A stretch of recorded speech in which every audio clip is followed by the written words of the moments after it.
Vamos abrir a palavra de Deus em 2º livro dos Reis, capítulo 4. 2º livro dos Reis, capítulo 4.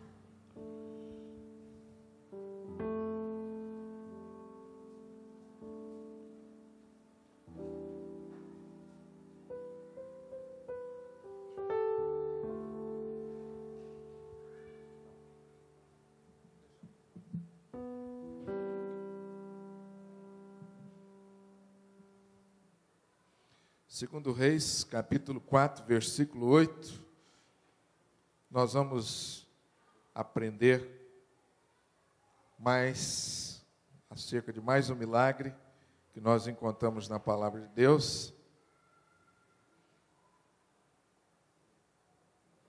Hoje nós vamos ver um milagre que Deus fez numa família.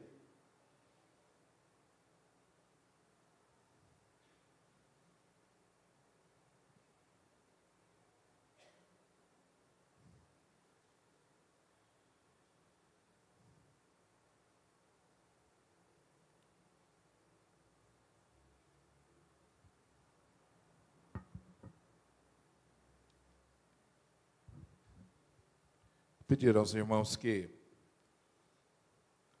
comecem a fazer a leitura. Só vou procurar o arquivo aqui para nós começarmos. Enquanto isso, os irmãos ganham tempo fazendo uma leitura no texto. É um texto longo.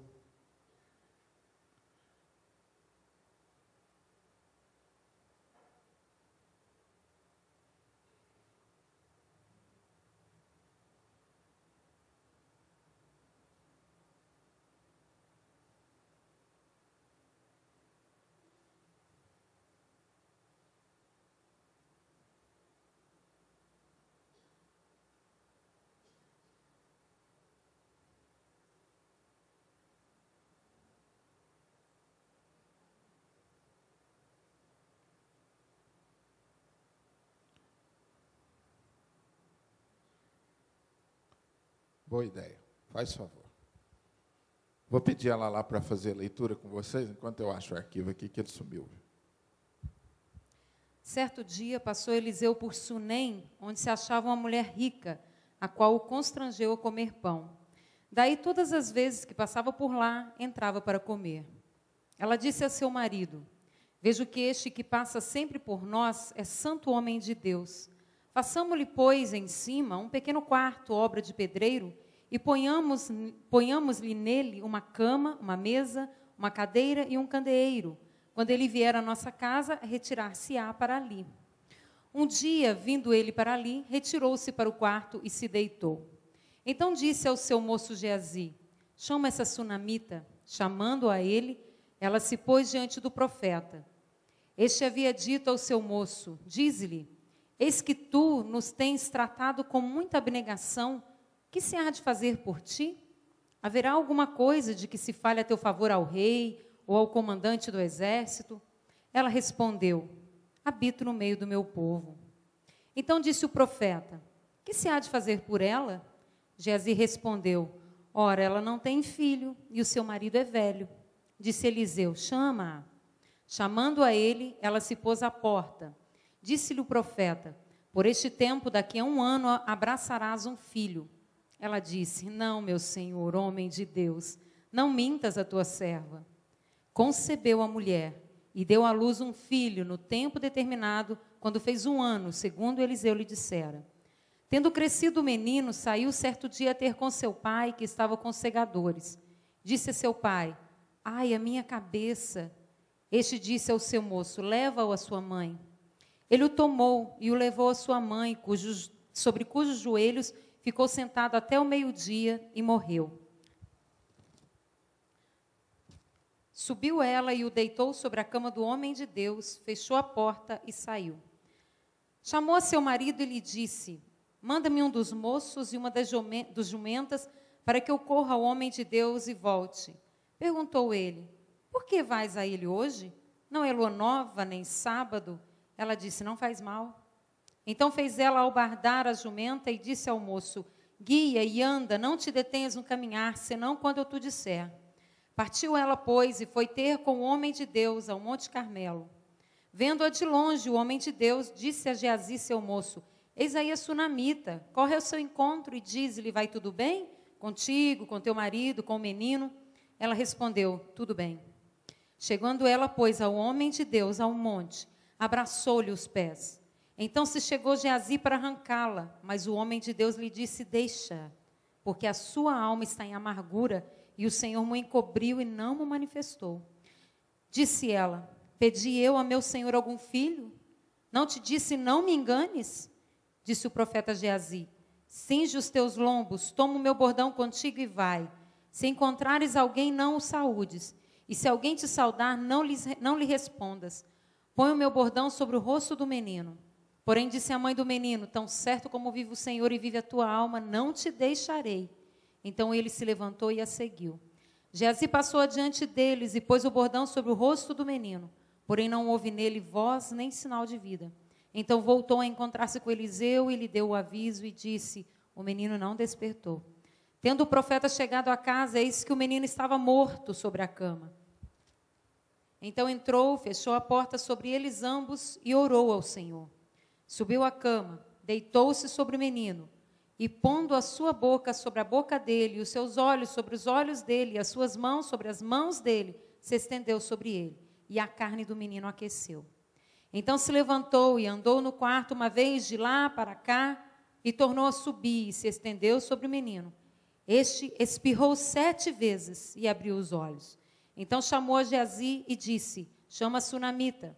Ele a chamou, e apresentando a ela ao profeta, este lhe disse: toma o teu filho. Ela entrou, lançou-se aos pés dele e prostrou-se em terra. Tomou o seu filho e saiu. Obrigado, viu, Lala? Amém, irmãos?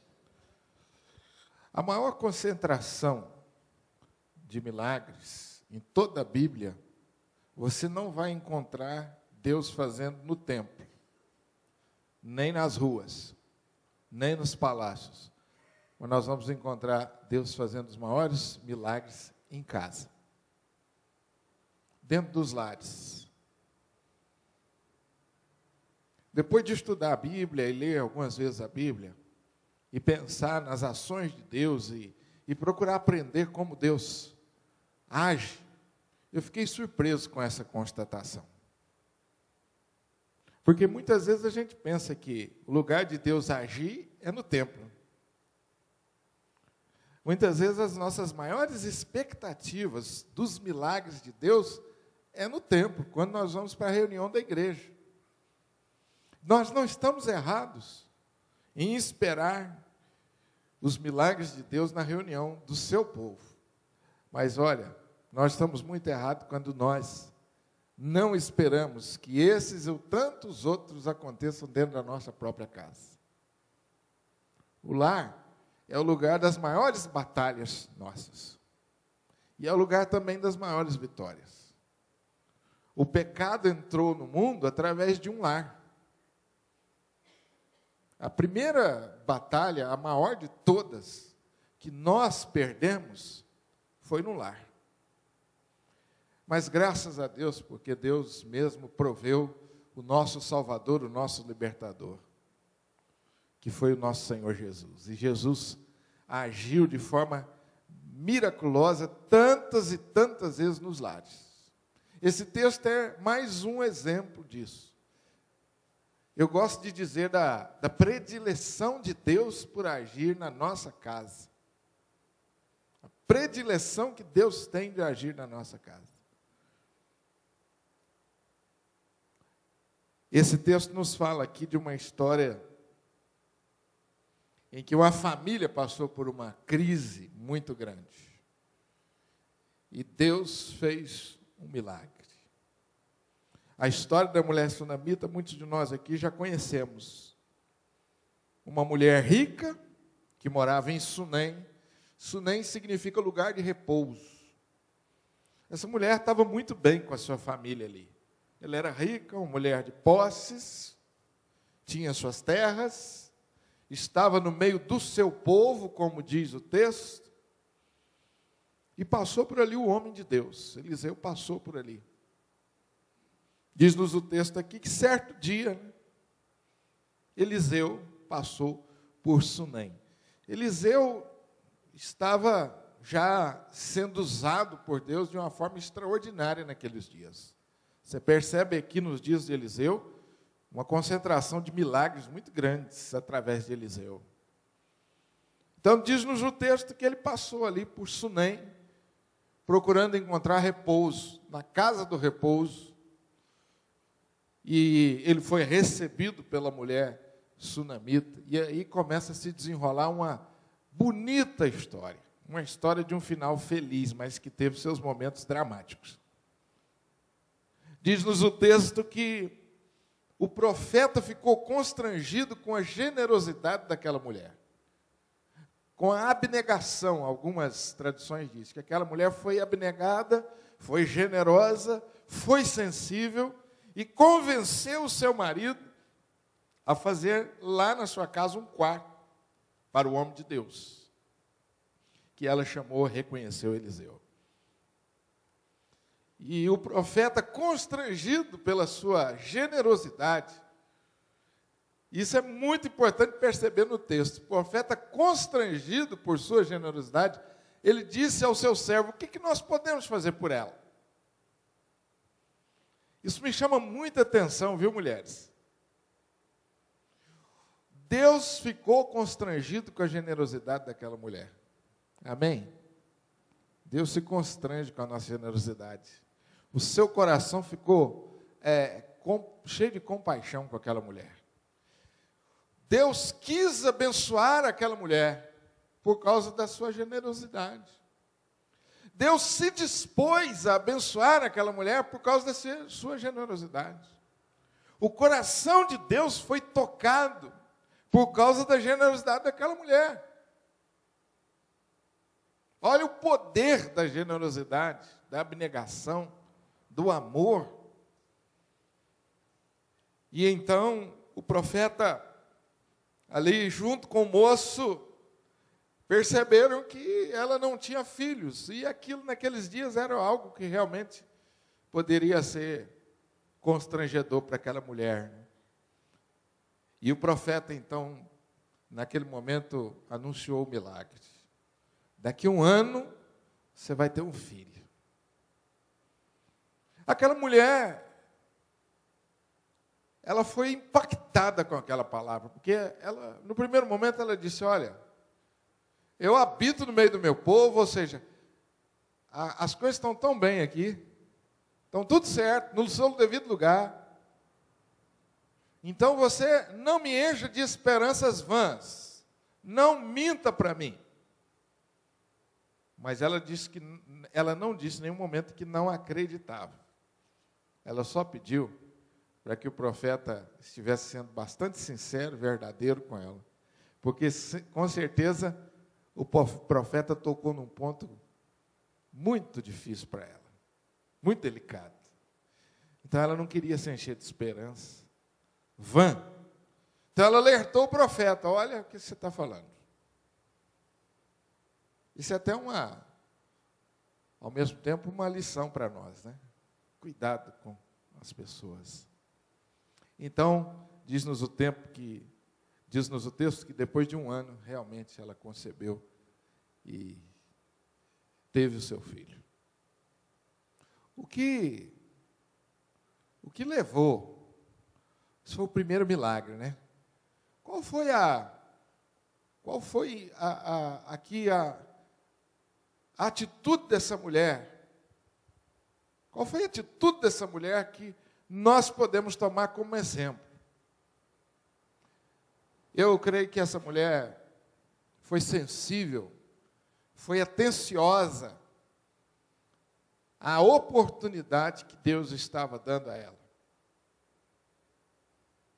ela foi sensível, ela foi atenciosa, ela foi atenta e percebeu que a presença daquele homem ali era algo especial de Deus para ela. Poderia ser uma visita como outra qualquer, irmãos. Mas ela percebeu que aquela visita era diferente. Ela estava atenta. Ela estava sensível. Ela estava em sintonia com Deus. Então ela percebeu que aquela visita era uma visita diferente. Deus faz milagres na nossa vida por intermédio das pessoas, viu, irmãos? Deus faz milagre na nossa vida por intermédio das pessoas. Às vezes Ele age diretamente, mas muitas e muitas vezes Deus usa pessoas na nossa vida. E sabe por quê? Para criar em nós maior vínculo, maior dependência uns com os outros, uma vez que a comunhão é um valor importante para o reino de Deus. Deus nos ensina que Ele supre as nossas necessidades e responde às nossas orações através dos nossos próprios irmãos. E de maneira que nós muitas vezes ficamos surpresos com o modo como Deus age. O fato é que aquela mulher foi atenta, percebeu a grande oportunidade de Deus com a presença daquele homem ali.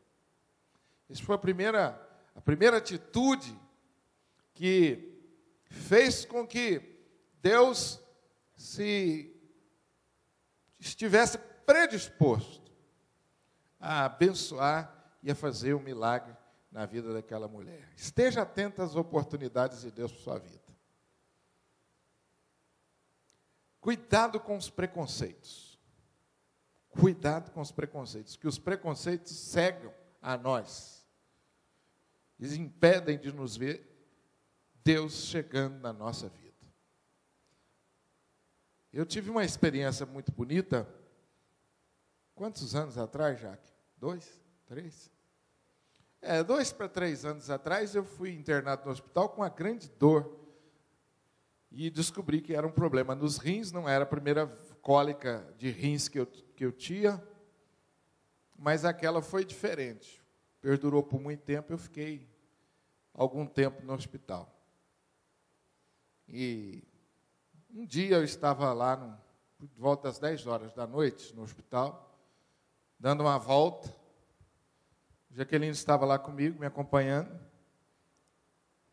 De repente chegou um pastor, amigo meu, da igreja Amor Divino, pastor Claudionor.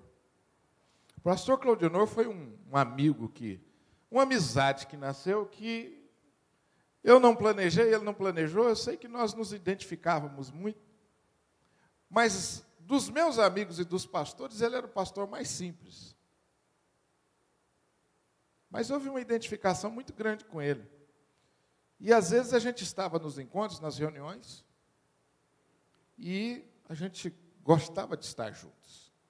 Mas ele era um pastor simples, ele não teve oportunidade de muita formação, ele tinha uma igreja muito simples, muito pequena, mas eu sempre reconheci no Claudionor um homem de Deus. E houve uma identificação tão grande que uma vez no meu aniversário, eles convidaram ele para pregar no meu aniversário como surpresa, e foi uma boa surpresa. Mas muito simples. E o Claudionor chegou às 10 horas lá no hospital daquele dia, não tinha já nenhum movimento no hospital, e falou assim: ô varão, eu estava orando e Deus mandou eu vir aqui ungir você, para você ser curado. E naquela hora, na minha cabeça de pastor presbiteriano, passou 1 milhão de coisas, né? 1 milhão de coisas. E eu falei, seu irmão, que bênção, fiquei muito surpreso. Eu falei, mas 10 horas, pastor, você podia ter vindo amanhã. Não precisava dessa preocupação, desse trabalho. Ele falou, não, pastor, Deus mandou, eu estava orando, Deus mandou, eu troquei de roupa, do jeito que eu estava, eu vim. Eu falei, meu irmão, então ora aí hoje. Ele me orou e me ungiu. Fiquei mais, talvez 1 dia, 2 no hospital, não me recordo bem. E o médico constatou que eu tinha um cisto nos rins de 11 centímetros por 8. 11 centímetros por 8. E eu tinha que começar um tratamento daquele cisto. Cessaram as dores, o médico falou, vou te liberar e você depois vem ao meu consultório para a gente começar um tratamento longo. Passou as dores, irmãos. Eu não voltei no hospital por um bom tempo mais, nem procurei ele. E o pior é que eu trabalhava no hospital, todas as vezes que eu me encontrava com ele, era aquele sermão, né? Pastor, o senhor sumiu. Eu falei, não, vou marcar com você. Vou marcar e nunca mais voltei. Tive outra cólica. Falei, agora não tem jeito. Corri para o médico pediu um outro exame, uma tomografia. Levei para o médico. E levei a tomografia anterior.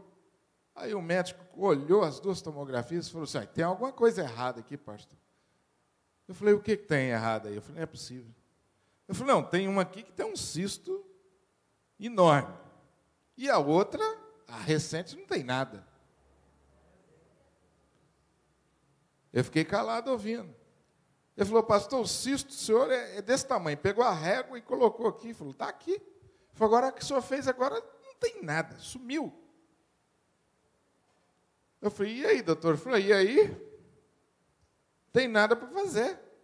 Eu falei, então, glória a Deus, Deus me curou, pá. Vamos embora. Eu fiquei pensando depois, Deus enviou para me abençoar, para ser instrumento de Deus, um pastor fora do quadrado, não é? Fora do quadrado. Eu fiquei pensando, que bênção, né? Não só por essa coisa, mas a amizade com ele.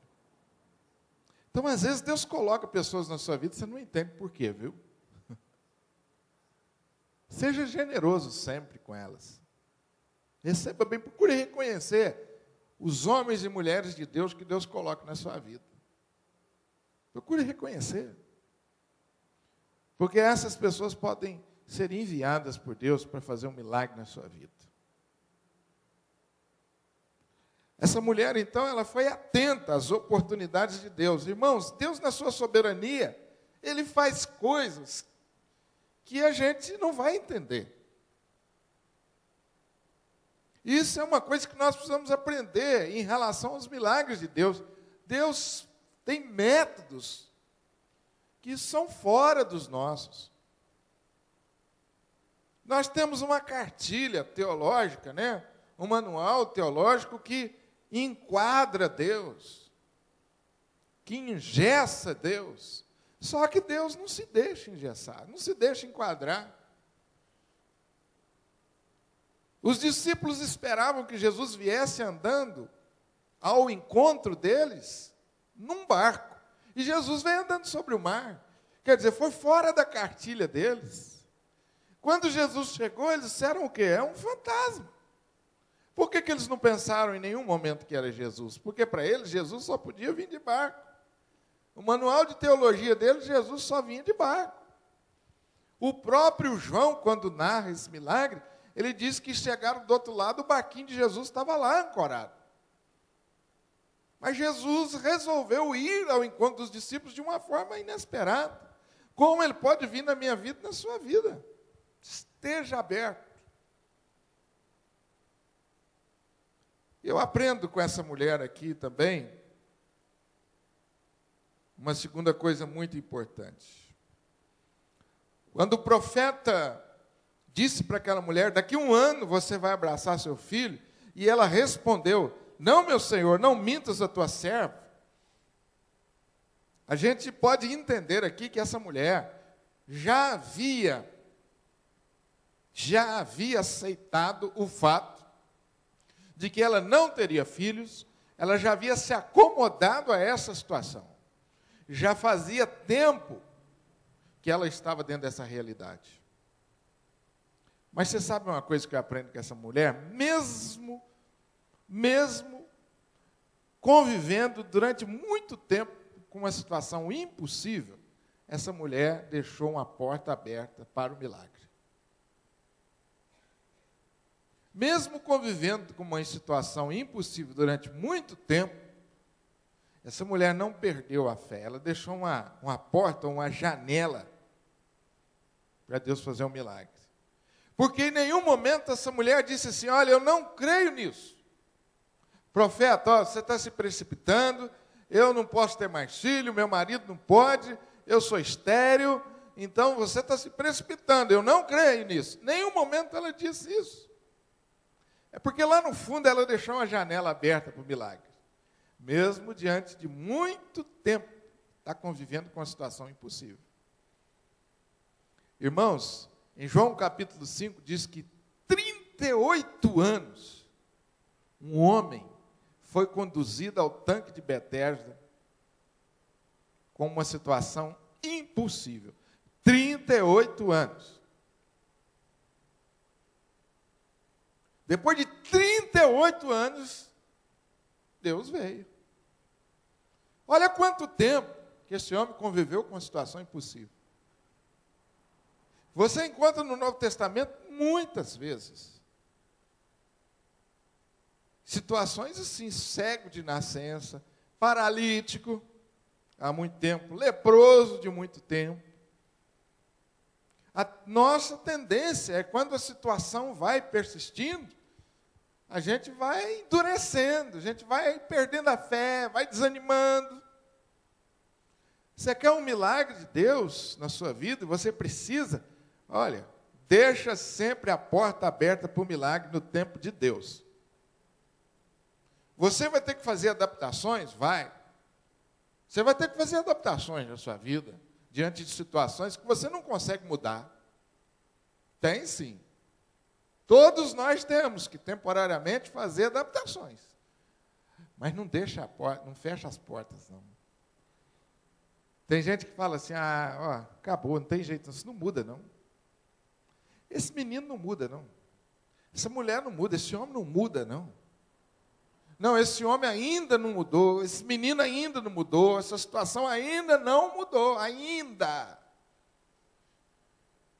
João, quando narra lá Jesus vindo ao encontro dos discípulos na tempestade, ele diz assim, já era a 4ª vigília da noite e Jesus ainda não viera ter com eles. Só que João só escreveu isso depois do milagre. João poderia ter escrito, olha, já era a 4ª vigília da noite, Jesus não veio. Ponto final. Não, ele falou assim, Jesus ainda não viera. João aprendeu a colocar o ainda na sua vida. Milagre ainda não aconteceu, meu irmão. Ainda não aconteceu, amém? Deixa uma janela aberta. Meus irmãos, se é uma coisa que ofende o nosso Deus, que entristece o nosso Deus, é a nossa incredulidade. Deus faz coisas grandes e maravilhosas e os seus milagres não têm fim. Não duvide dos milagres. A incredulidade impede o milagre. A incredulidade, a dureza de coração, a dúvida são impedimentos ao milagre. Jesus condenou a incredulidade dos discípulos diante da tempestade. E logo Jesus, estendendo a mão, segurou e disse-lhe, homem de pequena fé, por que duvidaste? Jesus censurou o seu discípulo Pedro e os outros discípulos, porque Pedro pelo menos arriscou, né? Os outros nem arriscaram, não arriscaram. A gente critica Pedro, mas os outros nem arriscaram, não arriscou. Pedro foi um exemplo, pelo menos ele arriscou. Os outros ficaram dentro do barco, não quiseram ousar. Jesus condenou a incredulidade de 2 cidades. Você encontra isso lá em Lucas, capítulo 10, Corazim e Betsaida. Olha o que Jesus diz, ai de ti Corazim, ai de ti Betsaida, porque se em Tiro e Sidom se fizessem as maravilhas que em vós foram feitas, já há muito, assentadas em saco e cinza, se teriam arrependido. E Jesus disse que haveria menos rigor. Presta atenção na continuação do texto que não está aí. Menos rigor para Sodoma e Gomorra do que para Corazim e Betsaida. Que coisa, hein? Incredulidade. Incredulidade é uma grande pedra que impede que o milagre chegue à sua vida. É uma pedra que só você pode remover. Essa pedra Deus não vai remover. Lázaro, vem para fora. Isso foi Jesus que falou. Mas tirar a pedra, desatar o Lázaro e deixar ele ir, foi nós que vamos fazer. É o homem que vai fazer. Então, o milagre de Deus sempre tem a nossa participação. Domingo nós falamos sobre um milagre do cego de Bartimeu. O que queres que eu te faça? E tantas vezes Jesus não desafiou aqueles homens que foram curados por ele. Levanta-te. Levanta-te. Levanta-te e anda. Jesus não levantou, não. Ele falou, você vai levantar. Desafia a nossa fé. Por que a gente não ousa? Por que a gente não ousa a sair do barco e andar sobre as águas? Por que nós não ousamos sair do barco e andar sobre as águas? Por que nós não ousamos mais? Tem um pastor amigo meu que diz assim, nós temos muito medo de pagar mico. Passar vergonha. Eu ouvi uma entrevista do Marco Nanini esses dias, esse grande ator que nós temos no Brasil, e ele diz assim, eu me tornei um grande ator porque eu resolvi pagar mico e me expor. Por isso me tornei um grande ator. As pessoas fazem isso para conquistar uma carreira, né? E às vezes a gente não faz isso pelo nosso Deus. Correr riscos, pagar mico. Mas se eu orar e Deus não ouvir, hein? Como é que vai fazer? Não é? O povo vai ficar me olhando. Irmãos, pagar mico é a gente não orar. Não é verdade? Pagar mico é você não orar. Que coisa terrível é você dormir com isso. E se eu tivesse orado? Coisa terrível, né? Isso é uma coisa que cai entre nós. Só tem presbiteriano aqui hoje, né? Então a gente pode falar mal. Essa é uma coisa que nós presbiterianos precisamos vencer. Nós presbiterianos somos muito certinhos com essas coisas. Nós somos politicamente corretos. Nós temos medo de ofender, nós temos medo de pagar amigo. Por isso a gente não fala de Jesus toda hora, por isso que a gente não ora pelos enfermos, para eles serem curados, por isso que a gente não dá ordem para o demônio para ele sair. A gente tem medo de pagar mico, de passar vergonha, não ser politicamente correto, sair fora da etiqueta. Isso é muito da gente presbiteriana, é por isso que o povo gosta da gente como presbiteriano em todo lugar. Pastor presbiteriano é o mais certinho, mais educadinho, sabe entrar, sabe sair. Aquele encontro que nós tivemos aqui no Castelo Hall, dos presbiterianos, teve gente que não gostou da mensagem do pastor, porque ele não foi politicamente correto. Eu falei assim, pois eu estava precisando de ouvir aquela mensagem. Sei de muita gente que estava precisando. E foi muita gente lá na frente ser restaurado por Jesus. Ah, mas não era o momento próprio. A gente tem esse negócio, não era o momento próprio de falar sobre o pecado e a restauração de Deus? Então, eu falei isso para o pastor. Eu falei, meu irmão, você me desculpe, mas a minha família voltamos para casa abençoados e um punhado de gente no meu lugar. Agora, teve gente que reclamou. E o que queria? Que negócio é esse, né? Deus não é politicamente correto. Deus é politicamente correto. Vocês acham que é de bom senso as coisas que Jesus fazia, assim, dentro da política? A todo tempo Jesus chutava os paradigmas para o alto e chocava as pessoas. Todo tempo. Porque nós temos essa mania de domesticar Deus, né?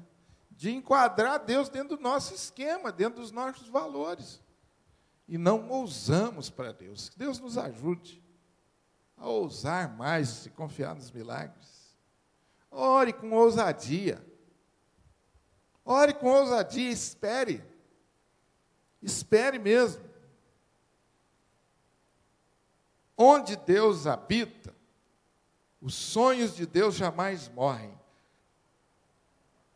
Depois de um ano, no tempo determinado, diz a palavra, quando fez um ano, segundo Eliseu lhe dissera.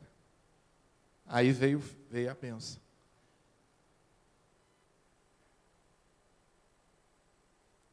Se você está em comunhão com Deus, a porta do milagre sempre vai ficar aberta.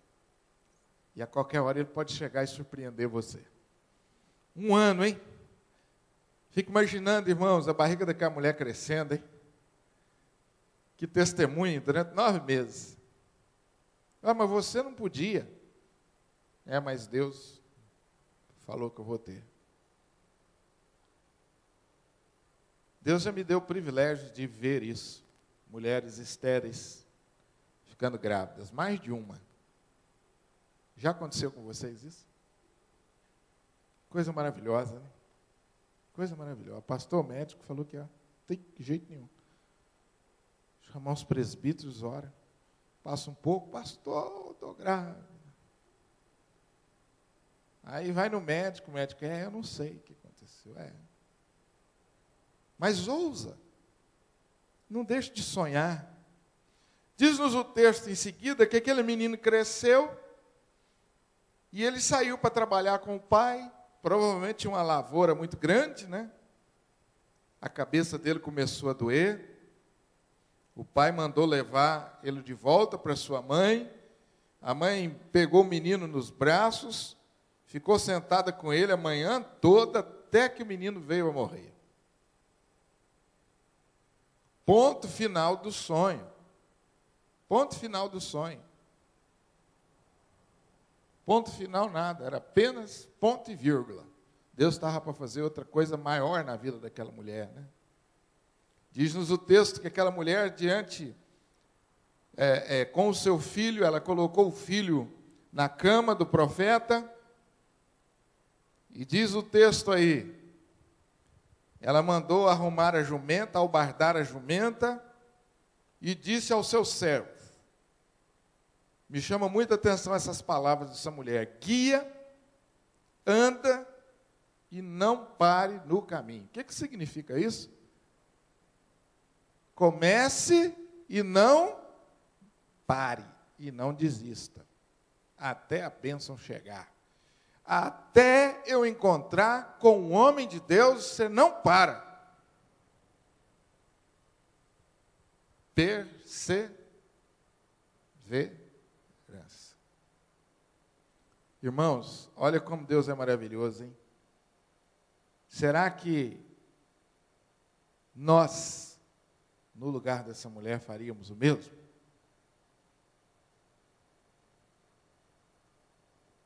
Persevere até ver cumprida a bênção. Temos que perseverar, não podemos desistir. Todo milagre vai exigir algo de nós. Todo milagre vai exigir algo de nós. Além da fé e do sacrifício pessoal, vai exigir de nós persistência e perseverança. Todo milagre vai exigir de nós persistência e perseverança. Tudo vai acontecer no tempo de Deus e não no nosso. Mas uma coisa eu posso estar certo. Esse é o nosso alento. Deus deseja que a nossa alegria seja completa. João capítulo 15. Amém? Amém, gente? Porém, disse a mãe do menino, tão certo como vive o Senhor e vive a tua alma, não te deixarei. Porque o profeta mandou que o seu servo fosse lá, né? Mandou o seminarista. Aí a mulher falou, seminarista eu não quero não. É o senhor que vai lá, reverendo. É o Senhor. Foi o Senhor que prometeu. Essa mulher é uma mulher de fibra, hein? A mulher sábia edifica seu lar, né? Olha que lição preciosa para a mulher. Levou Deus para dentro da casa dela e diante da crise ela não se desmaiou. Foi perseverante. Tão certo como vive a tua alma, não te deixarei. E a mulher agarrou nos pés do profeta, e o profeta, constrangido, não teve outra alternativa. Foi até ela.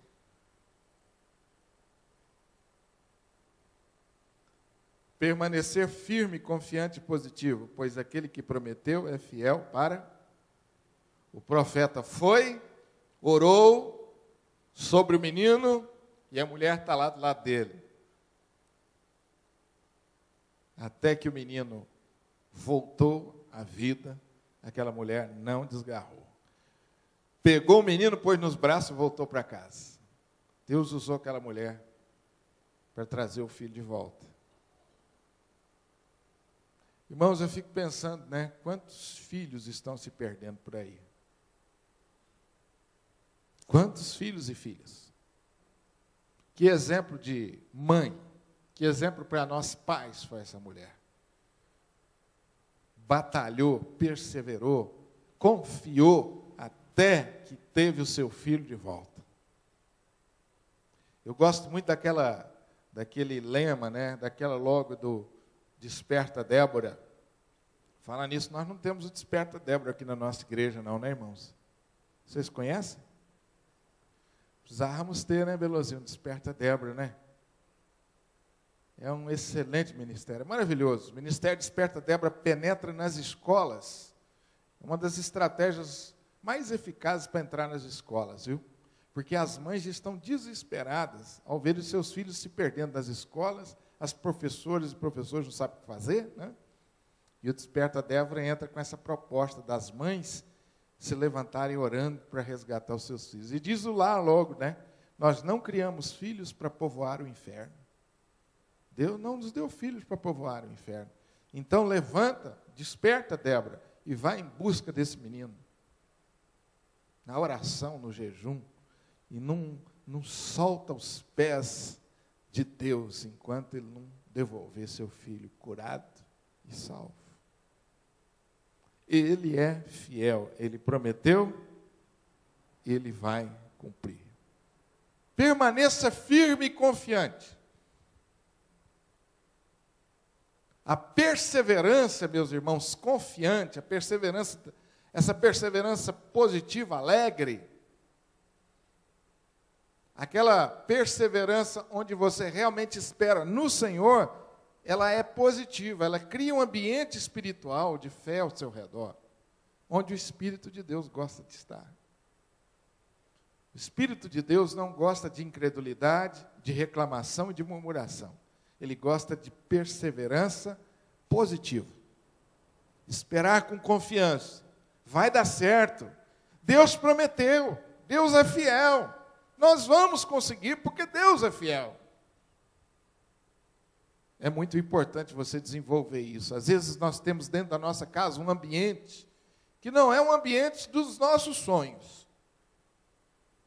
Temos filhos rebeldes, temos pessoas enfermas, problemas de relacionamento. Enfim, o lar às vezes é um balaio de gato, né? Como que é a sua atuação e a sua atitude diante dessa realidade? Seja perseverante, confiante e positivo. Meu lar ainda não mudou, mas vai mudar. Meu filho ainda mudou, minha filha não mudou, mas vai mudar. Em nome de Jesus, ele é fiel. Permaneça confiante, porque o milagre vai chegar. Dessa forma, nós participamos do sobrenatural de Deus na nossa vida. Se dispõe a pagar uns micos por Jesus de vez em quando. Se dispõe a pagar uns micos por Jesus. Eu já contei aqui para vocês, né? Uma vez eu resolvi pagar um mico e Deus me surpreendeu curando uma mulher com um filho. Eu falei assim, hoje eu vou pagar um grande mico. Todos os médicos já disseram que não tem cura, eu vou orar. É uma situação difícil, né, irmãos? Pense bem a situação nossa como crente. A medicina já diz que não tem jeito, você vai orar. Isso acontece com a gente muitas vezes. Muitas e muitas vezes. É um grande mico isso. E é melhor ainda quando está na frente do médico. É melhor ainda quando está na frente do médico. Eles são duros, na maioria das vezes, mas alguns têm se quebrantado ao ver o sobrenatural de Deus. E Deus faz.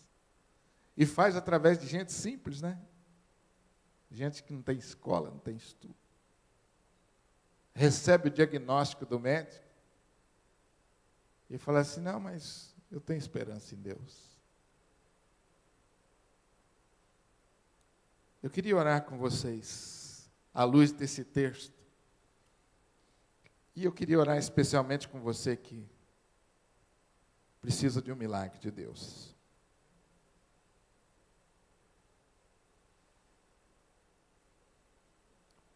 Creia, um milagre vai acontecer. Creia nas promessas.